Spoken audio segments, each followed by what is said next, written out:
Well, good evening, everyone. We'll go ahead and begin here. Thank you for joining us in tonight's presentation and the overview of the Sheriff's Communication Center and what to expect when calling 911. Tonight's presentation is being recorded. Before we begin, I would like to take an opportunity to thank the San Diego chapter of the International Rescue Committee for partnering with us to help us with language translation for tonight's presentation. For those who are listening to this presentation in English, I will be periodically pausing during the presentation to allow for ample time for our translators to complete their translations.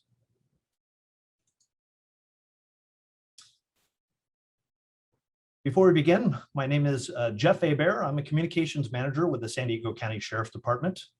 I've been with the department for 26 years, all at the Sheriff's Communication Center, beginning my career as a dispatcher, and have been in the management position for the last 14 years. I'm responsible for overseeing the operations of the Sheriff's Communication Center.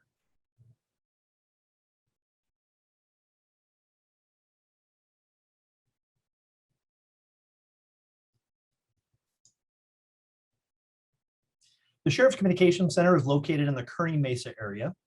This single location is responsible for handling all of the communications for the Sheriff's Department throughout San Diego County.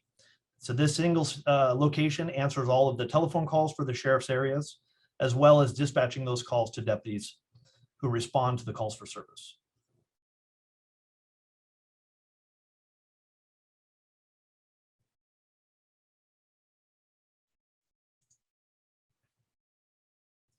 The Sheriff's Communication Center has 125 dispatchers, 15 dispatch supervisors, and since they have to work 24/7, 365, there are different shifts that they cover. The average shift has about 20 to 30 dispatchers working at a single time.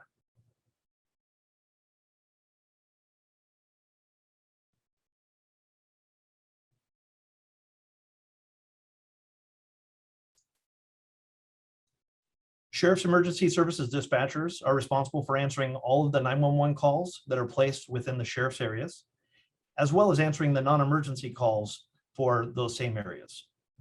They then in turn take those calls and dispatch using radio communications to deputies in the field to respond to the calls for services.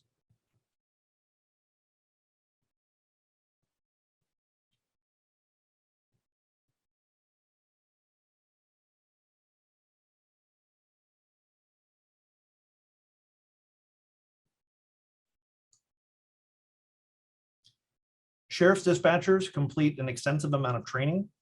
They complete a 120-hour state certified course. It's an academy that they complete shortly after they're hired.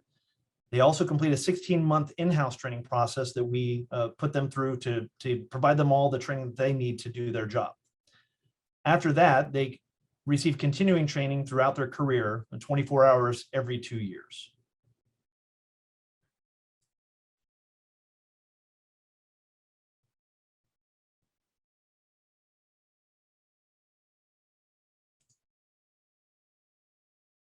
Some of the things that the dispatchers are trained in is basic criminal law, understanding the laws and when crimes occur.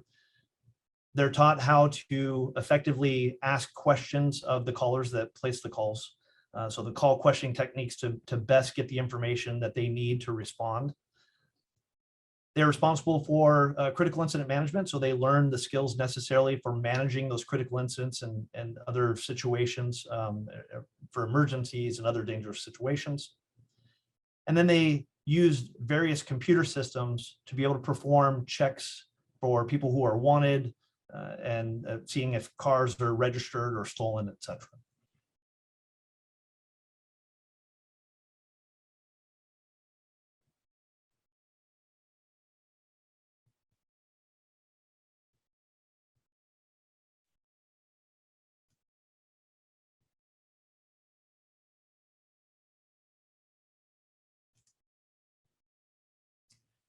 Last year in 2020, the Sheriff's Communication Center received a little over 300,000 911 phone calls, and a little under 400,000 calls were received on the Sheriff's non-emergency line.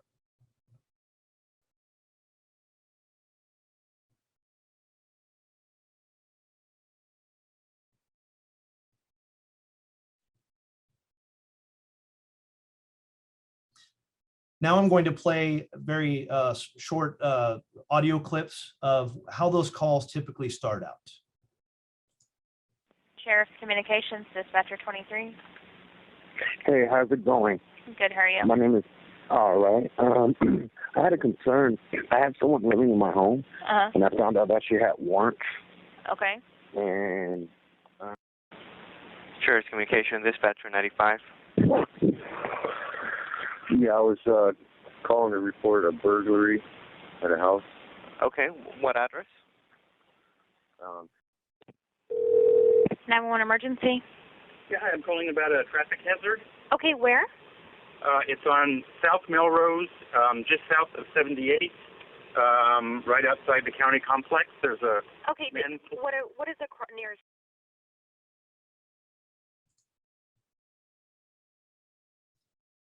One of the questions that commonly comes up is when should somebody call 911 versus the non-emergency line? Well, we want people to call 911 for crimes that are occurring right now or that have just occurred, or other situations where there's an immediate threat to persons or property. All other types of calls, we want the public to call us on the non-emergency line. Those could, some examples could include for general information that you're looking to obtain from the Sheriff's Department, to report crimes that occurred earlier or last week, last night, noise complaints, loud parties, music, and then parking issues, illegally parked vehicles, etc. These are just examples as guidelines. However, when in doubt, if not sure, we encourage people to call 911.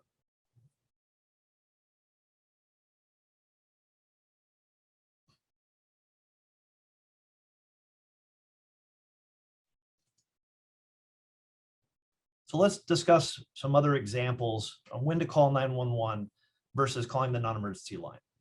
So crimes in progress. This could be a robbery that just occurred, persons that are assaulting others, or domestic violence situations.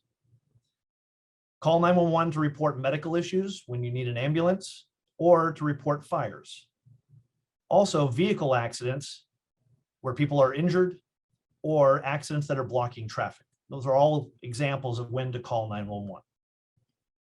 Some examples of when you would want to call the non-emergency line would be property theft, when we don't know when that occurred. Somebody found their bicycle stolen when they woke up in the morning. That would be an example to call our non-emergency line. Suspicious activity. We're not sure it's a crime, but something doesn't look right. Something seems suspicious. Also an example when you would call our non-emergency line. And then loud noise, music, parties, vehicles.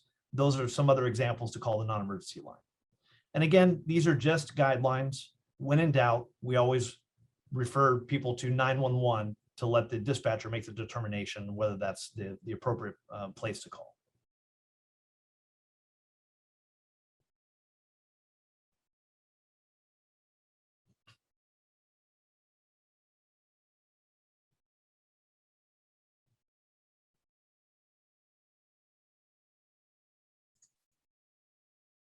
So what happens when you call 911?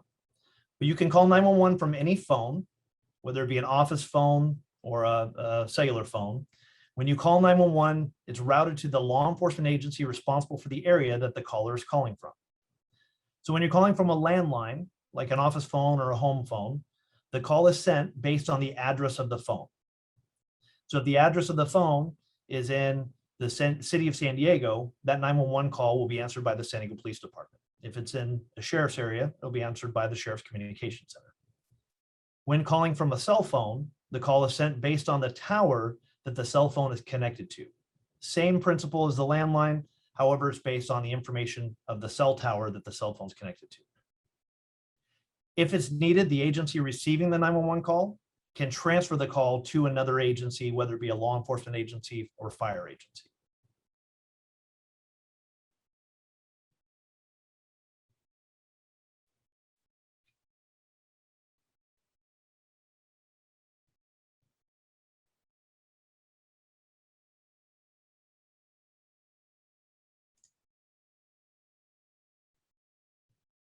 So how we locate 911 callers, 911 calls from landline phones. Again, this is the traditional home phone that's plugged into the wall, an office phone.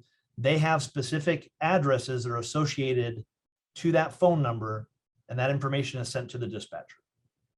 911 calls from cell phones or mobile phones, they're sent an estimated location using a GPS from that cell phone. That's what the dispatcher sees.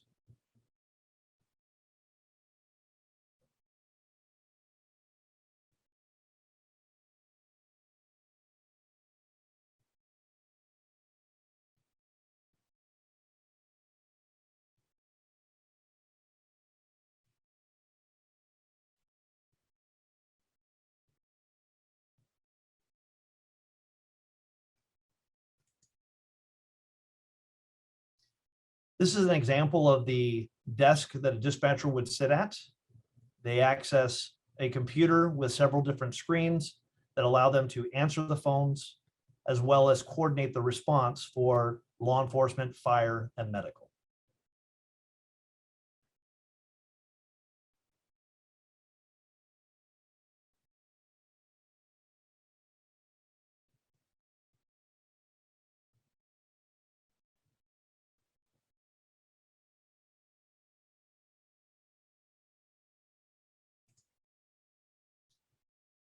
When someone calls 911 from a landline, again, this is like a house phone or an office phone, the information, the address that's associated to that phone number appears on the dispatcher's display.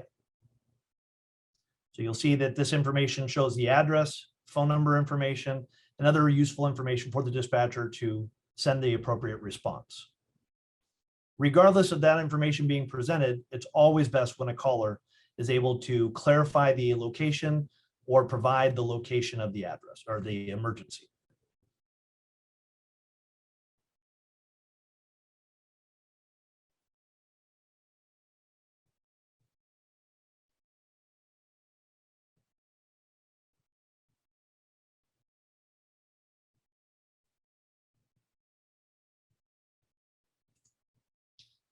When someone calls 911 from a cell phone or a mobile phone, similarly, information is displayed on the dispatcher screen, but instead it provides the GPS coordinates of the phone.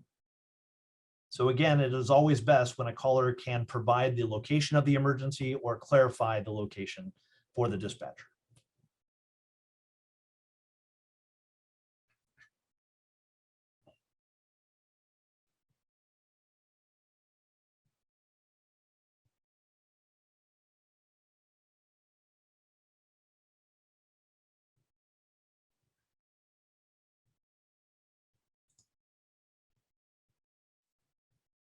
Now, the Sheriff's Department doesn't handle fire or medical response. So we work with our partners in the fire dispatch. Any calls that we receive on 911 requiring fire or medical response is immediately connected to fire dispatch.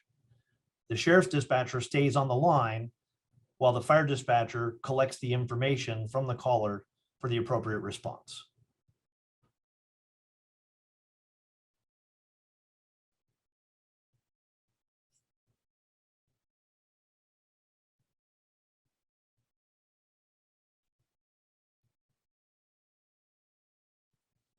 Now I'm going to play a brief recording that demonstrates that call coming in and being transferred to the fire department.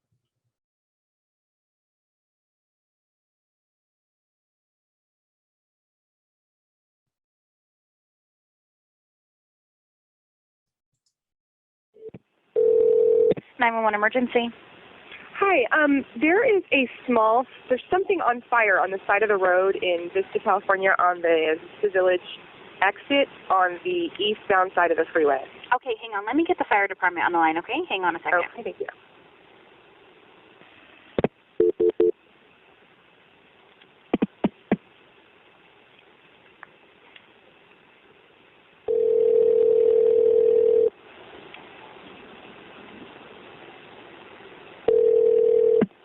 Fire department emergency. Sheriff with the transfer. Hi, I'm what's calling the to address report of the emergency?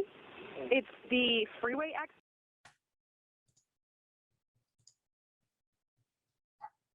The Sheriff's Department has access to translation services, allowing for translation to over 100 different languages.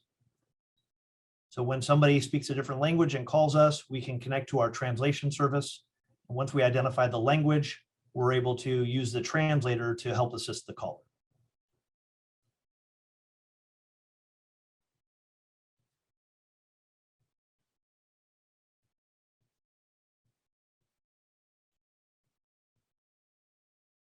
And here's an example of a call where someone is requesting translation for Spanish, as an example.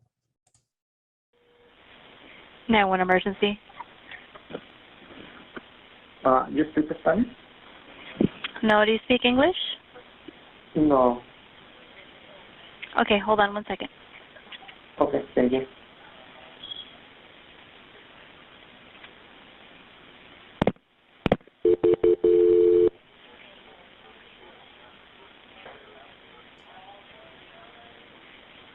Welcome to the Voyant Interpreter Network. Please select the language you need. For Spanish, press 1. For all, you selected Spanish. You will be connected to the next available interpreter.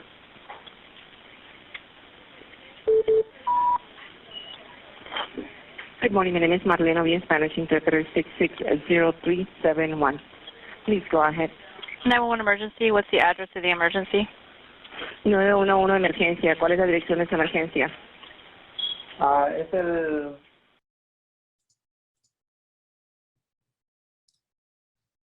The Sheriff's Department, along with other agencies in the county, now also can take text to 911. Calling is always the best. If you have an emergency, it's always better to call 911. That's the fastest way to reach 911. But text to 911 is available for those who are deaf or hard of hearing, or unable to speak, or are nonverbal. Or those who are in situations where it's not safe to call 911 for help, or those having a medical emergency that cannot speak on the phone.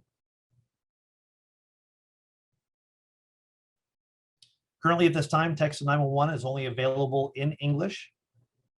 So it is best for non-English speakers to always call 911 to receive emergency assistance.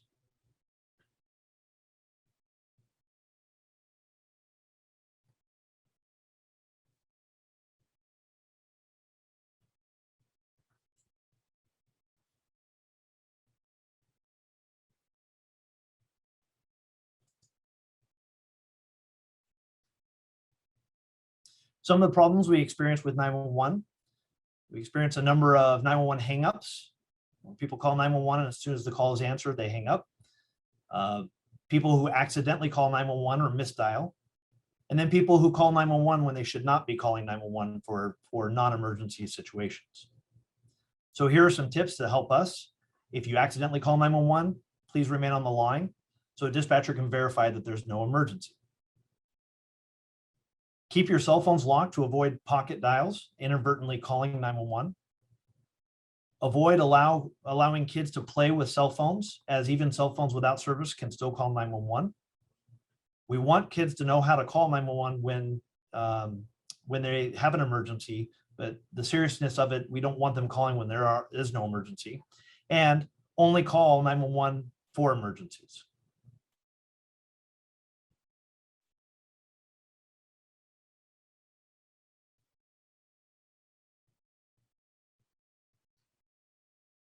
So here I'm going to play just some brief examples of these kinds of situations that we frequently receive on 911.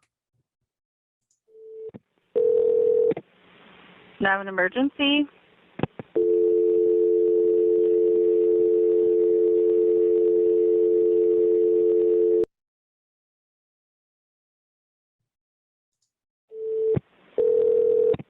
Emergency. Hello, 911. Hello? Hello? Hello? Hi, this is 911 emergency. Can I help you? I'm so sorry, my daughter got a mistake. Okay, so there's no emergency? No. Okay, I'll go ahead and cancel. Thank you so much. I think. Bye-bye.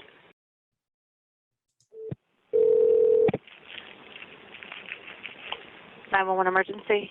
Hello, I'm trying to reach the Sheriff's Department. Okay, is this for an emergency or not an emergency? Well, it's not a real emergency. The guy walked into my house, but I've been trying to call him for a half hour, and their line's just continually busy. Okay, so I'm sorry, is he there right now? No. Okay, and the number you've been calling is 858-565-5200? Right. Okay, I do show the line's available, so you can go ahead and give him a call. Okay, thank you. You're welcome.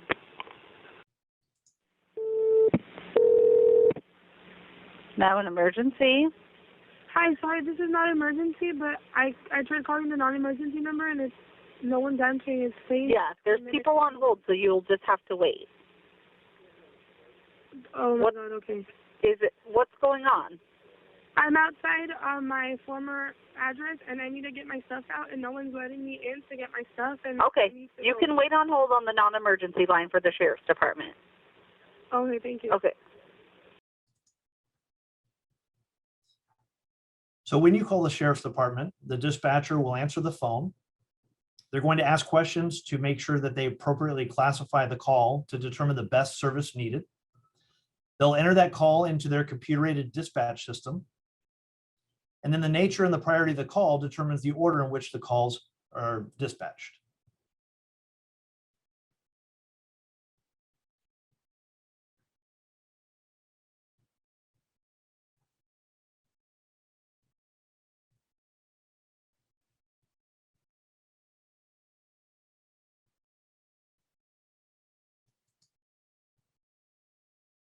Once the call is entered into the computer, it's immediately and automatically routed to the radio dispatcher. The radio dispatcher relays the information over the radio to the appropriate deputy or deputies to respond to that call, and they will coordinate their response.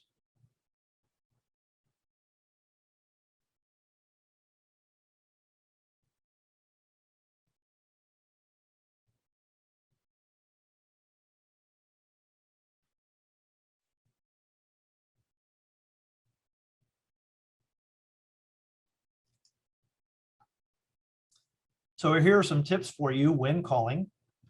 The first is before you call, you want to make sure that your local law enforcement agency's non-emergency phone number is in your cell phone. So if you live in the sheriff's area, you should have the sheriff's non-emergency phone number in your cell phone. Or if you live in the city of San Diego, you should have the San Diego Police Department's phone number in your cell phone. When you call, you should know the location of the incident when you're calling. So that could be a street address or an intersection or a prominent business.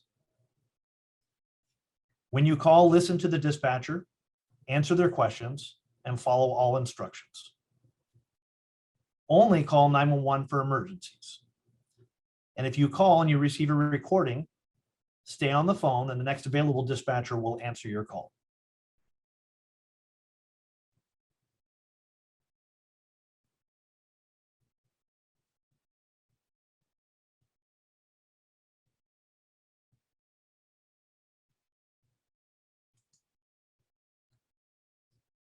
For the sheriff's department, the non-emergency line is 858-565-5200. As a reminder, these are requests for crime reports, crimes that occurred earlier, general inquiries, questions, anything that is not an emergency.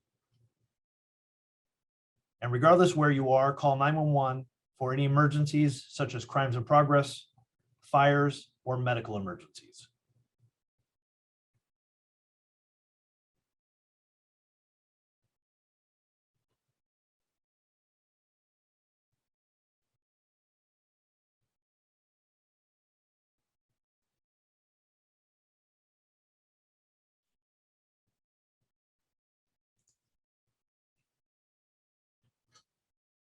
For law enforcement issues outside of the sheriff's area, here are the numbers for the non-emergency numbers for the different police departments. So for any of the issues in these cities like Carlsbad, Chula Vista, Coronado, El Cajon, etc., you want to call their non-emergency phone number for law enforcement issues that are not emergencies. Even if in those areas, anywhere in the region, if you have an emergency, call 911 and you'll be connected to the appropriate law enforcement agency.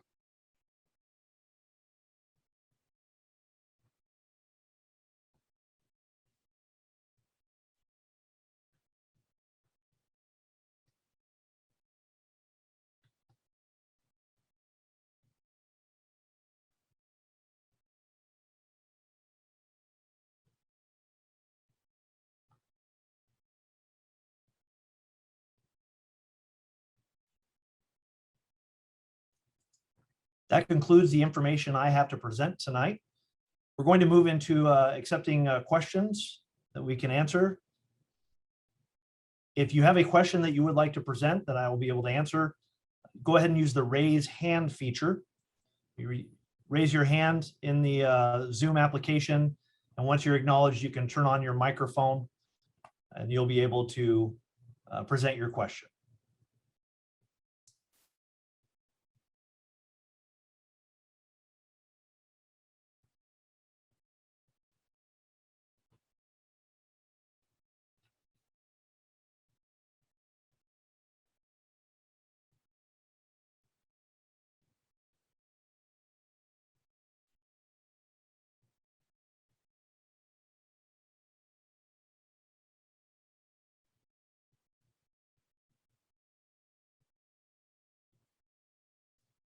And again, as a reminder, if you have a question, go ahead and raise your hand, or you can type it in the chat.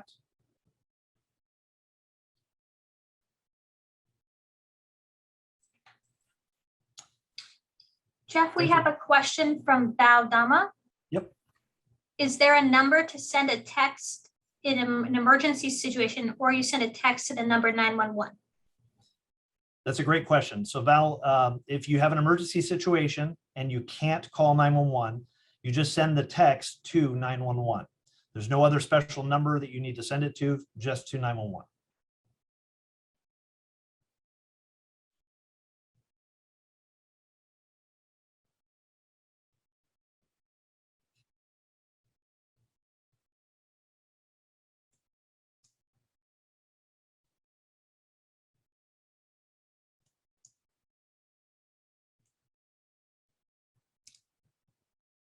If there are other questions, feel free to raise your hand. You can turn on your mic once you're acknowledged, or you can type it in the chat. I'd be happy to answer those questions.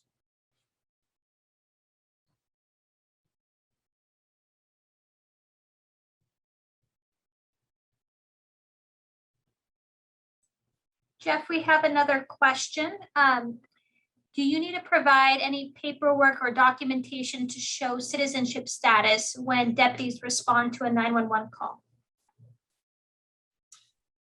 No, we don't require any type of paperwork or worry about citizenship status. Any person who calls 911 or the sheriff's non-emergency line is going to receive help from the sheriff's department.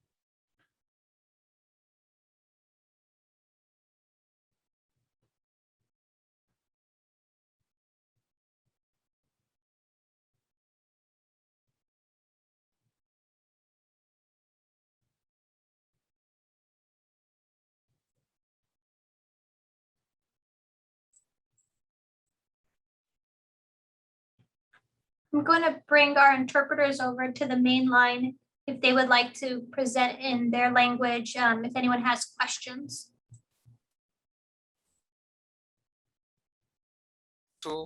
Ili tubaki sisi wote kurudi na kama kuna mtu ambao ana swali anaweza kuuliza kwa lugha yake.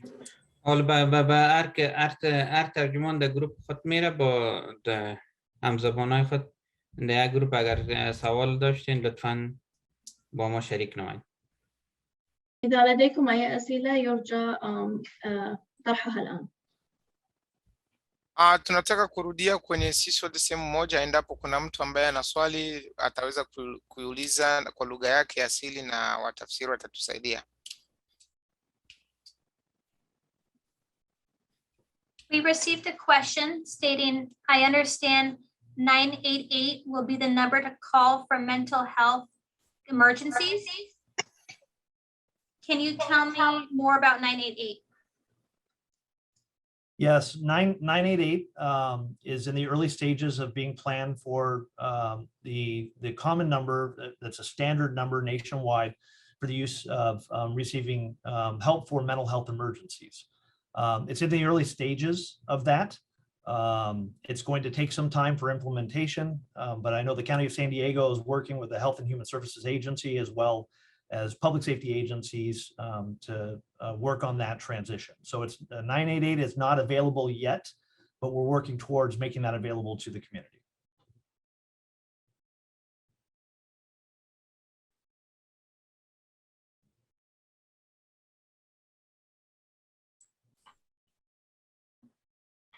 We have another question. Does the Sheriff's Department coordinate with the San Diego Police Department, and how? It's a great question. We coordinate with all of our law enforcement partners, including the San Diego Police Department. here in San Diego County. There are 9 city police departments that we coordinate with. Some of the examples: Carlsbad, Oceanside, Escondido, El Cajon. And we coordinate in various ways. We're able to transfer calls to each other. So 911 calls back and forth, or non-emergency calls. We have direct radio communications with each other. And so we're able to coordinate during response where more than one agency is responding to those calls. So that coordination takes place every single day. It's happening right now, where we regularly communicate with each other for issues that impact each other's areas and jurisdiction.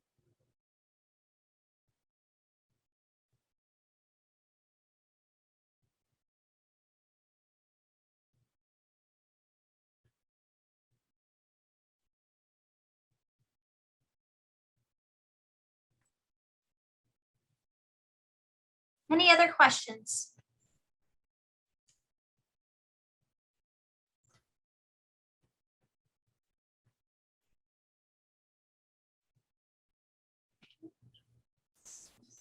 And while we're waiting, You covered all the bases, Jeff. okay. And what I was going to do is I'm going to put up the non-emergency numbers again for the other agencies for anybody who didn't have an opportunity to write it down. Oh, we do have one more question here. Mm-hmm.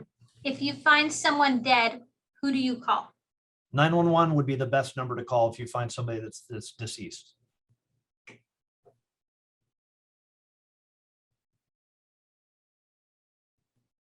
I can elaborate on that if we want to, but ultimately it comes down to calling 911 would be the best if you find somebody that's dead.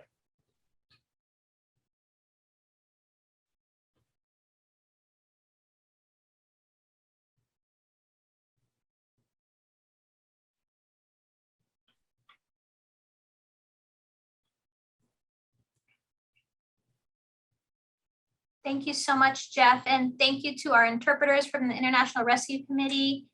We appreciate them lending their expertise this evening. And thank you to our attendees for spending tonight with us and learning more about what to expect when you call 911. We do have resources on our website at sdsheriff.gov. There's a handout on the non-emergency numbers as well as similar content that you received this evening.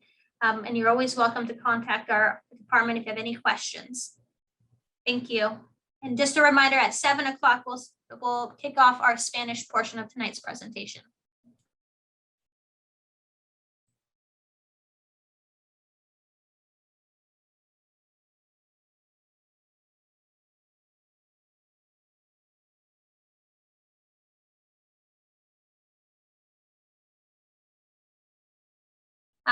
We received when sheriff personnel arrive at the scene of a crime and translation is needed, what happens? Do they call for language translation or dispatch remains on the call and does this part? So a lot of that's going to be dependent on the nature of the situation, what's happening at that moment, whether it's an emergency situation or a non-emergency situation. So both, Val, what you suggest, both could happen or either could happen. Deputies also have access to language translation services. Unfortunately, that would have to be via a phone, but it is possible to use, and they do use it. Or it's possible that if we already have the translator on the line, that the deputy would utilize that translator on the line for that translation. This concludes the presentation. Thank you again for joining us.